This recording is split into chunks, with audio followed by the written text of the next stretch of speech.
সুপ্রিয় শিক্ষার্থীরা, আজকে আমরা এসএসসি আলিম শিক্ষার্থীদের জন্য আইসিটি সাবজেক্টের চতুর্থ অধ্যায় HTML এর 10 নম্বর সিরিয়াল নেস্টেড লিস্ট ফিগ 1 ঠিক আছে, এটা করাবো। তো আপনাদের এখানে জানতে হবে নেস্টেড লিস্টটা আসলে কি।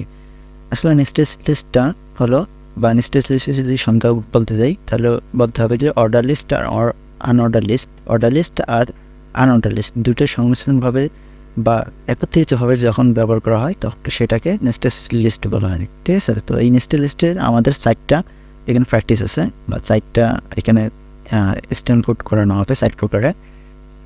তো এই 4 প্রকারটা আছে, সেই কারণে ফিগ 1 দেখা আছে, মানে 4টা আছে, ফিগ 1 2 3 4 পর্যন্ত। তো এই 10 নম্বর আছে নেস্টেড লিস্ট। তো এই নেস্টেড লিস্টটার এখানে দেখবেন যে আমাদের অর্ডার লিস্ট আনঅর্ডার লিস্ট দুইটা আছে। এই যে নাম্বার আকারে আছে না, তো নাম্বার আকারে আমরা জানি কি থাকে যে অর্ডার লিস্টের নাম্বার লিস্ট, এটা রোমান আকারে আছে, এটা অর্ডার লিস্টের রোমান লিস্ট। তারপর এটা ভরাটবৃত্ত আছে, তার মানে এটা আনঅর্ডার লিস্টের ডিস্ক লিস্ট। তো এখানে কিন্তু নামগুলো উল্লেখ আছে এটা প্রথম অবস্থায়। তো আপনারা তো জানেন, আমরা প্রথম অবস্থায় যখন যেটা লিস্ট করে সেটা কিন্তু নাম উল্লেখ থাকে শিরোনামে, ঠিক আছে, উপরে শিরোনামে। আর এগুলো সব প্যারাগ্রাফ টেকনিক লেখা, এখানে কিন্তু হেডিং ট্যাগ ব্যবহার করে নাই, H1 বা H2 এলে ব্যবহার করে নেই। তো এখানে সবগুলো প্যারাগ্রাফ, আর এখানে কোনটা কোন লিস্ট সেটা দেখে আপনার শনাক্ত করতে হবে। তবে সতর্কতা একটাই, সেটা হলো সরাসরি এই লেকচারটা দেখলে আপনারা বুঝবেন না। তো এই লেকচারের আগে আপনাদের দেখিয়ে আসতে হবে অর্ডার লিস্ট এবং আনঅর্ডার লিস্ট ট্যাগগুলো। তো অর্ডার লিস্টের আনঅর্ডার লিস্টের যে ট্যাগগুলো আছে আমি পূর্বে নিয়ে দেখাচ্ছি। এই যে এই ট্যাগগুলো, এটা হচ্ছে আনঅর্ডার লিস্টের প্র্যাকটিস, তারপর order list unordered list direct, তারপর অর্ডার লিস্টের ফিগ 2, তারপর অর্ডার লিস্টের প্র্যাকটিস, তারপর ডাইরেক্ট অর্ডার লিস্ট। এই কয়েকটা লিস্ট এখানে অর্ডার লিস্টের প্রথম লেকচার কিন্তু এটাই। এইখান থেকে এই লেকচারগুলোর ভিডিও কিন্তু প্রতিটাই দিয়ে আছে, আপনারা এই প্রতিটা এক সিরিয়ালে শেষ করে দিয়ে আসবেন। শেষ করার পর তারপর আপনারা এই ভিডিওটা দেখবেন, কিন্তু সরাসরি প্রথম অবস্থায় এই ভিডিও দেখবেন না, কিন্তু এই ভিডিও দেখলে হয়তো বুঝতে পারবেন না, ঠিক আছে, একটা ঝামেলা হয়ে যাবে। তো ওই অর্ডার লিস্ট আর আনঅর্ডার লিস্টের ভিডিওগুলো দেখার পর আপনারা কিন্তু অবশ্যই এখানে আসবেন। আর সরাসরি যদি কেউ এই ভিডিওটা ওপেন করেন তাহলে অবশ্যই আগে অর্ডার লিস্ট আনঅর্ডার লিস্টের ভিডিও দেখিয়ে আবার এখানে আসবেন, ঠিক আছে। কিন্তু সরাসরি এটা বুঝতে পারবেন আমি যতটুকু জানি, ঠিক আছে। তো এখন আপনাদের আমরা এটা সলিউশন করে দেখাবো। তো এখন আমি তো বললাম যে এটা অর্ডার লিস্ট, নাম্বার লিস্ট, এটা রোমান লিস্ট আর ডিস্ক লিস্ট। তো এটা এখন দেখি শনাক্তকরণ করার পর আপনারা এটা সলিউশন করবেন। কিন্তু আপনারা যে অর্ডার লিস্ট আর আনঅর্ডার লিস্ট কিন্তু যদি না করেন তাহলে কিন্তু এটা শনাক্ত করতে পারবেন না। তো ঠিক আছে, এখন আমরা নিয়ে যাচ্ছি আপনাদের সরাসরি নোটপ্যাডে।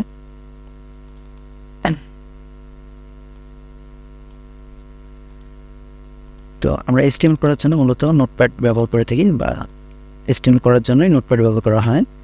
তো নোটপ্যাড হলো একটা ছোটো অ্যাপ, এটা কম্পিউটার ডিফল্ট হিসেবে দেওয়া থাকে, ঠিক আছে। তো এখানে আমি শুধু নেস্টেড লিস্ট লিখব,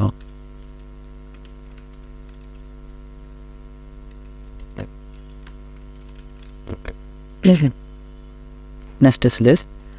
তো এখন প্রশ্নটা ছাড়া তো আমরা পাবো না, প্রশ্নটা আমরা নিয়ে আসি, ঠিক আছে। তো এখন এখানে আপনারা পূর্বে লিখবেন। তো উপরের শিরোনামটা, এই শিরোনামটা অর্ডার লিস্ট নাম্বার লিস্ট, এটা লেখার জন্য আমরা প্যারাগ্রাফ ব্যবহার করবো। এখানে কিন্তু বড় আকারে থাকলে আমরা অর্ডার লিস্ট ব্যবহার হেডিং ট্যাগ ব্যবহার করতাম।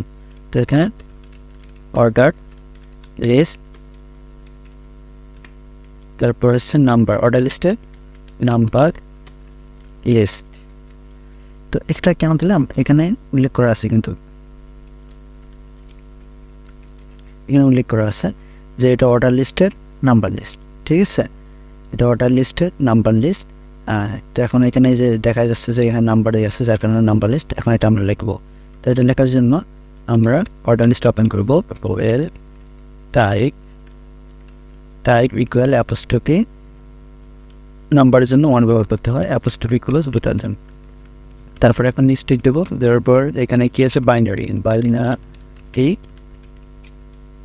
তারপর লিস্ট ক্লোজ, আবার লিস্ট ওপেন, ডেসিমাল, আবার লিস্ট ক্লোজ, আবার লিস্ট ওপেন, তারপর আবার লিস্ট ক্লোজ, ঠিক আছে। তারপর এখন আবার লিস্ট ওপেন, তারপর হেক্সাডেসিমাল, ডেসিমাল, আবার লিস্ট ক্লোজ, ঠিক আছে। শেষে আবার ক্লোজ, ঠিক আছে। এটা প্রথম অংশটা শেষ। এখন আমরা আসবো অর্ডার লিস্টের রোমান লিস্ট।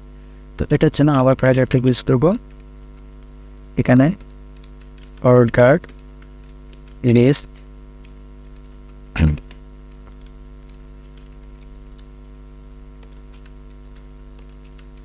রোমান ইংলিশ, ঠিক আছে। তারপর হচ্ছে প্যারাগ্রাফ ক্লোজ, আবার এখানে ওএল অর্ডার লিস্ট, তারপর টাইপ ইকুয়াল অ্যাপোস্ট্রোফি রোমান অ্যাপোস্ট্রোফি আই তে রোমান বোঝানো হয়, ঠিক আছে। তারপর এখন লিস্টে গেলেন, লিস্টে দেওয়ার পর কি আছে বাংলা, তারপর সে লিস্ট ক্লোজ, আবার লিস্টে ওপেন, তারপর হচ্ছে ইংলিশ, তারপর আবার লিস্ট ক্লোজ, আবার লিস্টে ওপেন, তারপর হচ্ছে আইসটি, তারপর আবার লিস্টে ক্লোজ, আবার হচ্ছে ওএল ক্লোজ, ঠিক আছে। তারপর নিশ্চিত দেখার জন্য আবার প্যারাগ্রাফটাকে ওপেন করবো, নিচে প্রশ্নটা বের করি এখানে। তো প্যারাগ্রাফ ওপেন করে এখানে আমাদের লিখতে হবে ইউএল আনঅর্ডার লিস্ট, এটা আনঅর্ডার লিস্ট, ঠিক আছে। আনঅর্ডার লিস্টের একটা হচ্ছে টিক্স লিস্ট,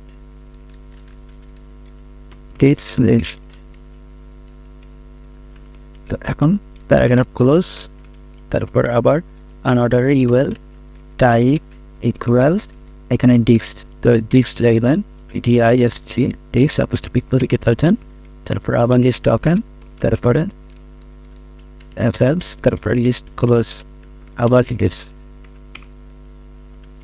আবার লিস্টেড ওপেন on not, তারপর আবার লিস্টেড ক্লোজ, ঠিক আছে। আমাদের লিখতে গেলে কিন্তু একটু ভুল হতে পারে, ঠিক আছে। এটা মানে আপনার যে সারা মিস্টেক হতে পারেন, ঠিক আছে, একটু বানান পেয়ে। আর ট্যাগ ভুল হলে তো পুরো ফুল দাম রানে বলে না, ভুল রান পেলে আর কি। তো এটা কিন্তু আপনার একটাই দেখে নিন, অনেক সময় আমাদের টাইপ মিস্টেক হতে পারে, সমস্যা নেই। লিস্ট ক্লোজ, তো এই হয়ে গেল আমাদের নেক্সট লিস্টের প্রথম ফিগ 1, ঠিক আছে। আমরা ওটার টাইটেল এখানে ফিগে 1টা দিই, তাহলে আমাদের বুঝতে হবে যেহেতু 4টা ফিগ আছে আমাদের ফিগ 1, ঠিক আছে। তো এখন আমরা এটা সেভ করে দেখবো।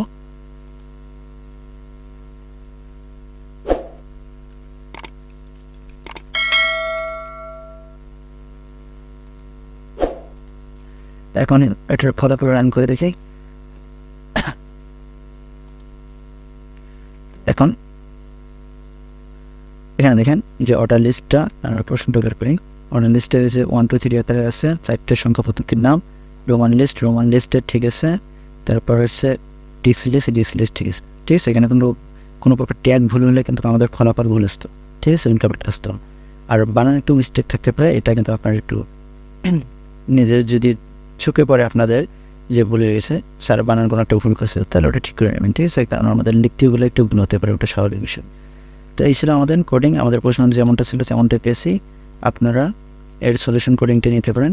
সলিউশন কোডিং হচ্ছে এটা, আপনার ভিডিওটা ব্রেক করে এখান থেকে তুলে নিতে পারেন, অথবা আমরা নোটপ্যাডে যেটা করলাম সেটাও নিতে পারেন, ঠিক আছে। এটা অথবা যদি এটাও সমস্যা হয় আমাদের শিটে যেটা দেওয়া আছে সলিউশনটা, এই সলিউশন শিটটা থেকে নিতে পারেন, ঠিক আছে। এই শিটটা আমাদের কিন্তু ভিডিওর নিচে ডিসক্রিপশন বক্সে আমাদের এই সব শিট দিয়ে আছে, এটাও দিয়ে আছে। তো ওখান থেকে PDF আকারে দেওয়া থাকে, আপনারা ডাউনলোড করে প্রিন্ট করে নিতে পারেন, আবার ফোনে বা কম্পিউটার ইউজ করতে পারেন, কোনো সমস্যা ছাড়াই, ঠিক আছে। তো এই ছিল আজকে নেক্সট লিস্ট ফিগ 1। তো আমাদের চ্যানেলটা সাবস্ক্রাইব করবেন এবং বন্ধুদের মধ্যে শেয়ার করবেন। সবাইকে ধন্যবাদ, আজ এ পর্যন্তই।